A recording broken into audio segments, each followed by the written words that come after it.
That may be the greatest catch I've ever seen in my life.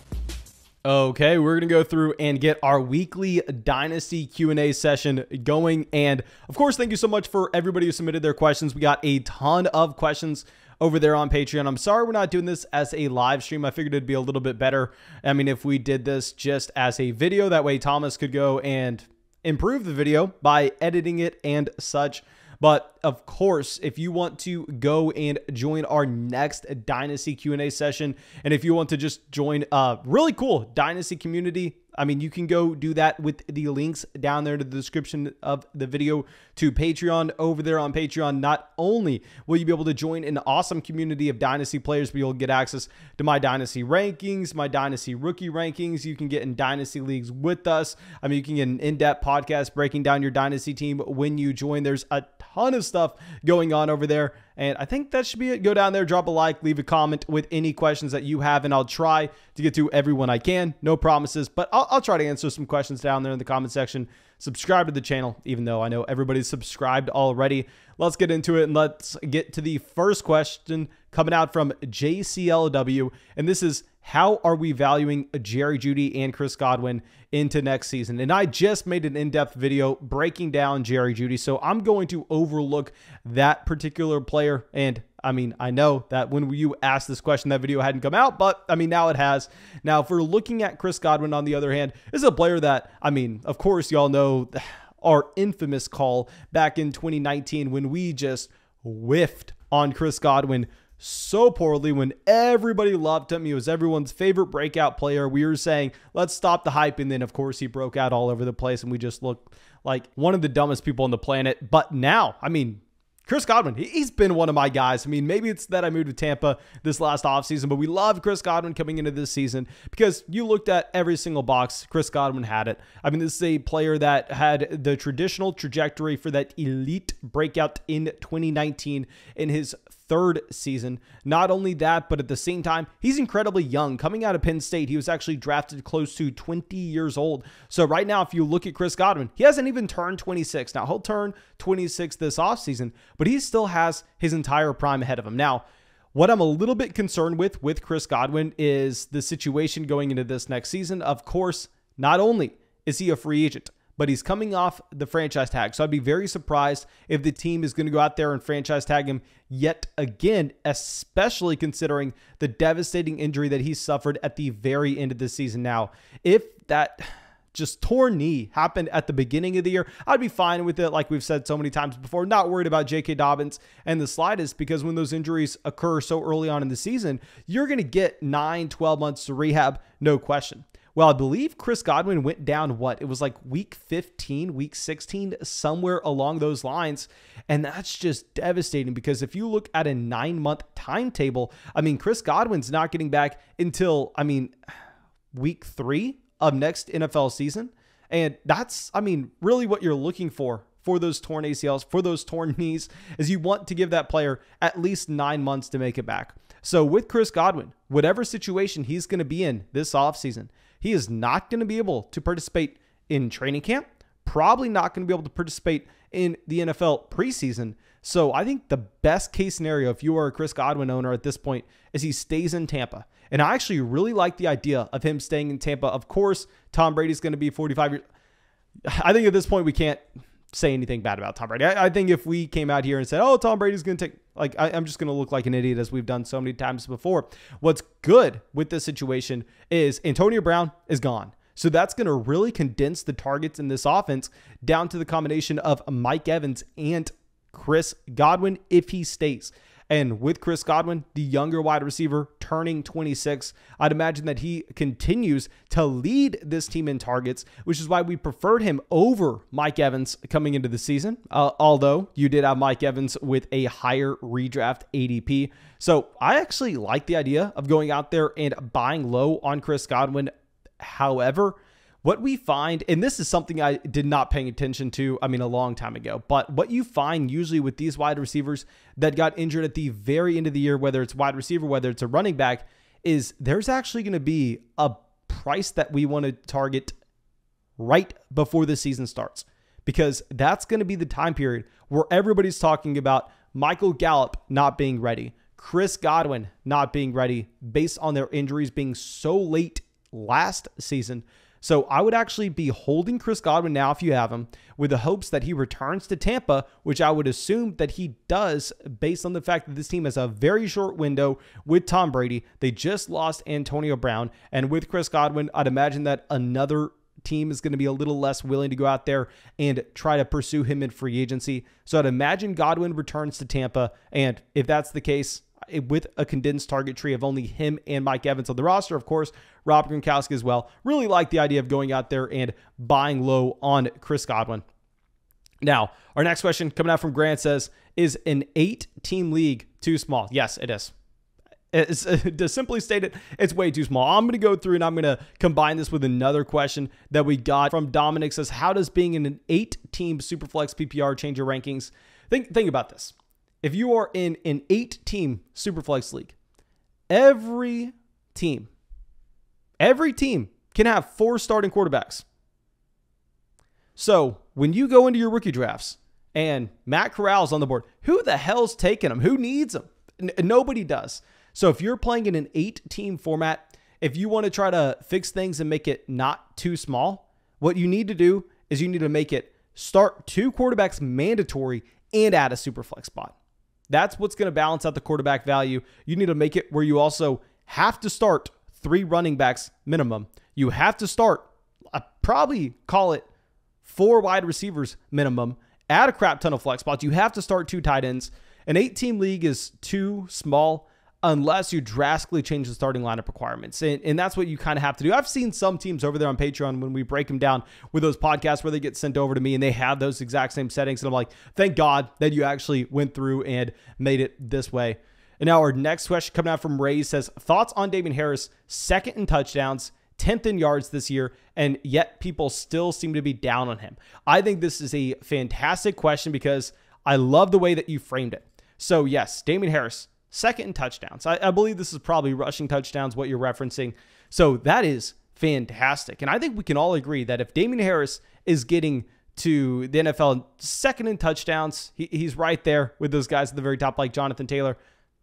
Can we agree that he's probably close to his ceiling? I don't think that Damien Harris is going out there and scoring 5 more touchdowns next season than he did this year. I don't think Damien Harris is going out there and leading the NFL in touchdowns this upcoming season. I actually think there's probably a pretty damn good chance he regresses. I mean, say Damien Harris isn't going to be 2nd in the NFL in touchdowns. Say he comes down, he's still top 10. Let's project him top 10, which honestly I think may be a little bit rich. Let's say he goes out there and he's 9th in the NFL in touchdowns. You remove that touchdown efficiency for Damien Harris. What are we looking at here as a running back? Because on a points per game basis in a PPR format this last season, he was the running back 18. So he was a mid running back 2 with best case scenario. Now, of course, if you play in a standard league that's non-PPR, where all you're doing is chasing touchdowns, all you're doing is chasing yards, then yeah, I'm fine with Damien Harris. I would actually rank Damien Harris significantly higher in a non-PPR format. But the issue is the usage of the running back. We are seeing his ceiling. As a 1st and 2nd down running back, you are either Derrick Henry or you have no shot to be top 10. So that's what it is. Damien Harris is a running back that has a very cap ceiling based on the fact that he's never able to average more than a target and a half a game. And I would say that his floor is a little bit lower as well based on the usage that we saw from Rhamondre Stevenson near the end of the year. If that continues going into year 2, I'd be worried about Damien Harris. I'm personally down on Damien Harris in a PPR format because we've seen his ceiling and I don't think it's getting any better from here. I think it's only downhill. Okay, so Lucas coming out with our next question says, what do you think about Mike Gesicki? Are there any landing spots that make him a top 5 option? Simply stated, no, I don't think there are any landing spots that make Mike Gesicki a top 10 option. However, I like the idea of going out there and buying low on Mike Gesicki. I mean, with Gesicki, this is a tight end that got drafted by a different coaching staff. Clearly, this coaching staff that was in Miami never had any plans for him. I believe they took Hunter Long in the 3rd round this past draft. So I'd imagine that Gesicki's probably out of Miami, knowing that he'll be on his 3rd coaching staff this upcoming season. So with Gesicki, if we're looking at landing spots, yeah, I mean, of course, there are a ton of teams that need a tight end. You could see him going over to the Packers would be perfect if they keep Aaron Rodgers. You got the Los Angeles Rams could use him. The Tennessee Titans could use him. I mean, also, you could go over to teams that have decent tight ends like the Minnesota Vikings and the Chicago Bears, but teams are always willing to go out there and buy those tight end options. And the reason I like the idea of possibly going out there and buying low on Gesicki is this is a player that when he got to the NFL, I believe it was in that 2018 draft class, he wasn't viewed as a polished tight end that was hyper productive at Penn State. The reason he goes in the second round to Miami is the fact that he's 6'6", damn near 250 pounds, and runs a 4.54 40-yard dash. He's almost a Kyle Pitts level athlete. He was supposed to be a raw guy coming out of Penn State. So whenever he comes to the NFL, you're not expecting production right away. Very similar to someone like Eric Ebron, who really didn't do much his rookie contract over there in Detroit, but I mean, I know it didn't play out well in the long run. At least his first season in Indianapolis, he did have that spike week. I don't think Gesicki has the ceiling to become a top 5 tight end in fantasy, but I definitely like the idea of going out there and buying low on him as potentially a low-end tight end 1 based on the athletic profile. And now our next question coming out from Louise says, best strategy for a startup draft at the 12th spot in a third round reversal, 12 teams, PPR, Superflex, tight end premium, total of 8 skill positional starting spots. Should I try to trade down or target Kyle Pitts and at least a quarterback in the first 3 picks? Okay, a big thing is with those third round reversals, I love getting set up at the 301 this year in that 12 team Superflex league because you know, the guy we're going after. I mean, I think you got an easy decision. You take Kyle Pitts if he makes it to you in a tight end premium format. Then with that second rounder, I mean, if you have someone that you really like, if Jamar Chase makes it as well, hell, grab Jamar Chase. But what I don't want to do is I don't want to trade back from that 301 because at that 301, you are going to need to take our guy, Trey Lance. Take Trey Lance, especially in that Superflex format, because remember in the third round reversal, you're going to have the late 4th, the early 5th. So you're not really going to have another option at one of those quarterbacks in a tier that has a significant amount of upside.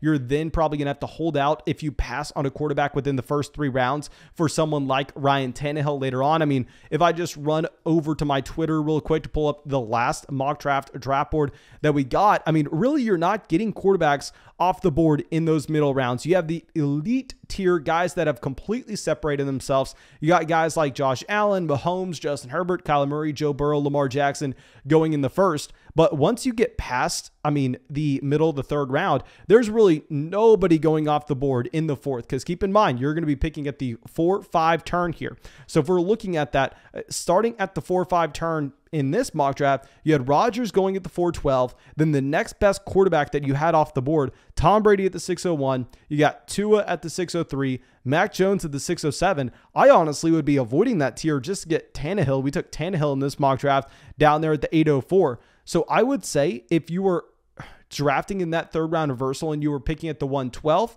I probably want to get a quarterback in the first 3 rounds. What I don't want to do is I don't want to reach on a quarterback at that 4-5 turn because really I think you're in no man's land. Of course, every draft's going to be a little bit different though, so feel it out. But I mean, in this one, what you could have done, the team at the 112 went Kyle Pitts, Javonte Williams, and then at the 301, you would have had the ability to really go any direction you want. In this one, you couldn't go Trey Lance because it was a flock draft, but if you're not in a flock draft, I'd imagine you'd be able to grab him.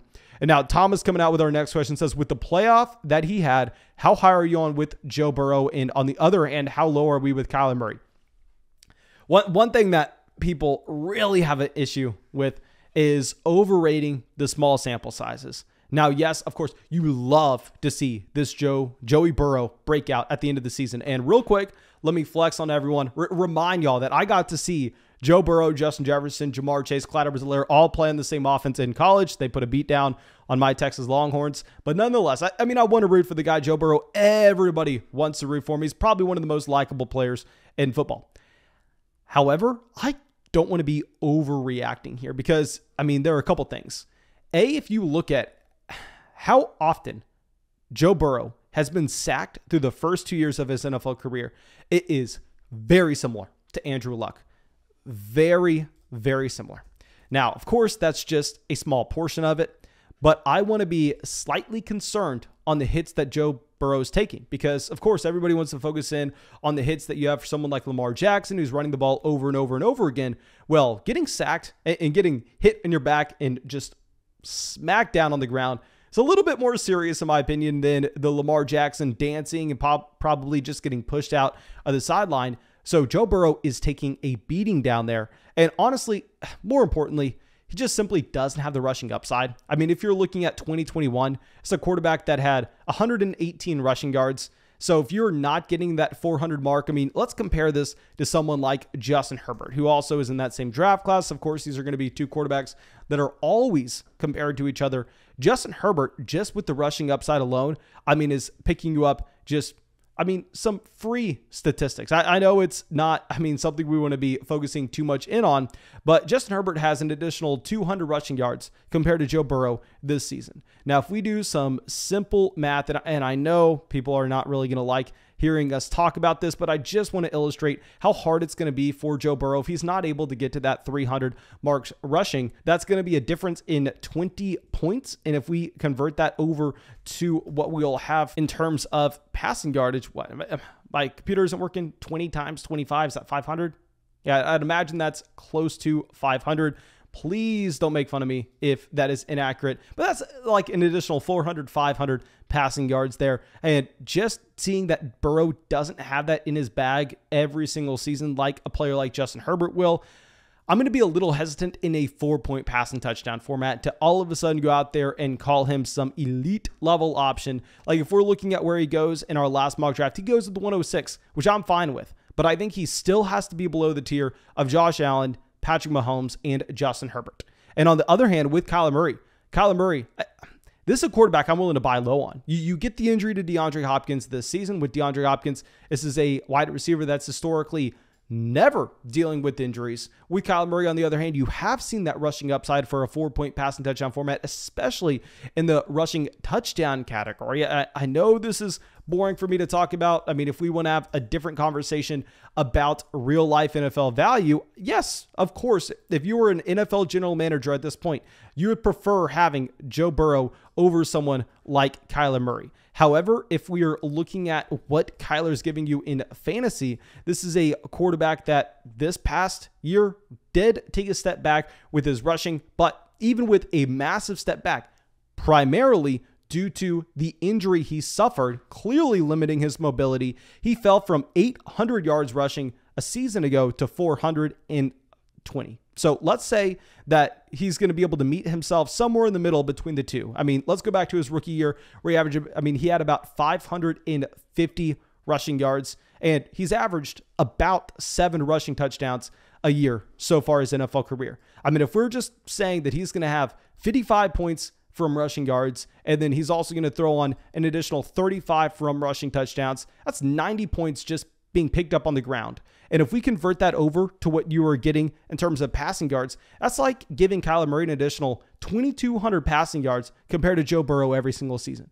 So for a 4-point passing touchdown format, I know everybody's going to hate me when I say this, because of course, Joe Burrow looks fantastic. Joe Burrow, I would rather have him if I was an NFL general manager than Kyler Murray. But thank God for the NFL, I am not an NFL general manager, or I would just straight up ruin a franchise. And instead, I can ruin your dynasty teams, and I can rank Kyler Murray ahead of Joe Burrow. I mean, I know that not many people are going to like to see it, but it is what it is. I have Kyler Murray ahead of Joe Burrow. I'm going to be buying the dip on Kyler. I know he struggled near the end of the year, but I think that we are going to get a bounce back with a healthy DeAndre Hopkins next season. Let's go down to our next question coming out from Jacob. Says, buy low quarterbacks to chance it on and which ones to avoid.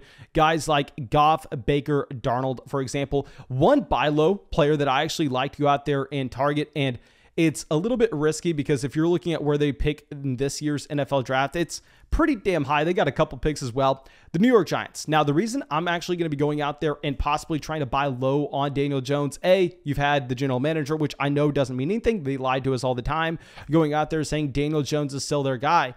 But B, more importantly, we've seen Daniel Jones have upside in fantasy. I mean, if you go through and just look at what we had this past year where Daniel Jones, yes, was horrendous. But from a points per game basis, Daniel Jones was sitting there around quarterback 20.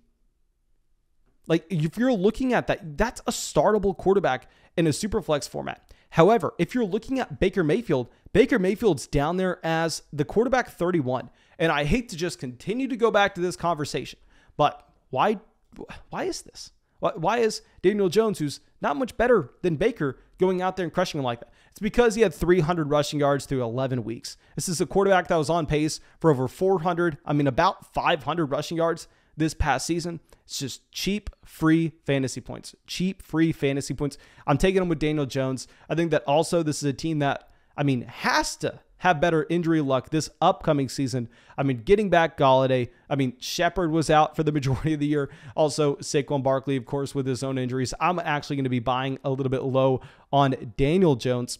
Now, Austin coming out with our next question says, I would like to know your thoughts on TJ Hockenson. He is still fairly young, but is on a terrible team in a sketchy quarterback situation. If you're weak at tight end, and most teams are, who should you target if you are putting together a young team for the future? Kyle Pitts is an obvious answer, but any other targets? I will tell you right now, nobody's going to go give you Kyle Pitts for TJ Hockenson. If you took TJ Hockenson and a first-round pick and you offered it for Kyle Pitts, you would still probably get that rejected. And personally, I love the idea of buying low on TJ Hockenson. If we're looking at TJ Hockenson from a per-game basis, he has been fantastic the first 3 seasons of his NFL career. Let me pull up exactly what we have had here, but keep in mind, everybody is just so quick to forget the rule that tight ends don't produce right away. We weren't drafting TJ Hockenson his rookie season because you can get him at the same exact price point. Go trade the 107 for TJ Hockenson. That's where he was going back in those 2019 drafts.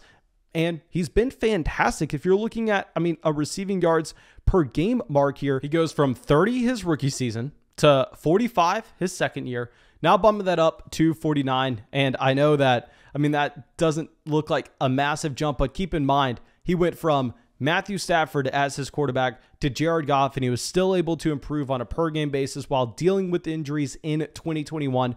So I love the idea of going out there and buying low on TJ Hockenson. I think TJ Hockenson is quietly one of the elite tight ends in the NFL, only 24 years old. You're not expecting those tight ends to break out till about 26 anyway. If you remember, he was going at the 107 in 2019 in tight end premium formats. You can probably get him at the same price point, if not a little bit lower right now. I'd love to go out there and buy low on TJ Hockenson.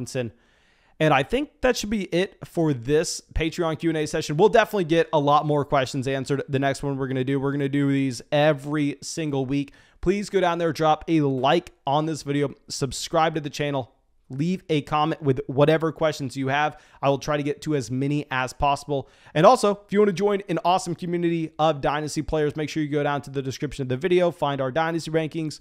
Find just everything down there. I don't need to go through it. And of course, thank you all so much and have a great day.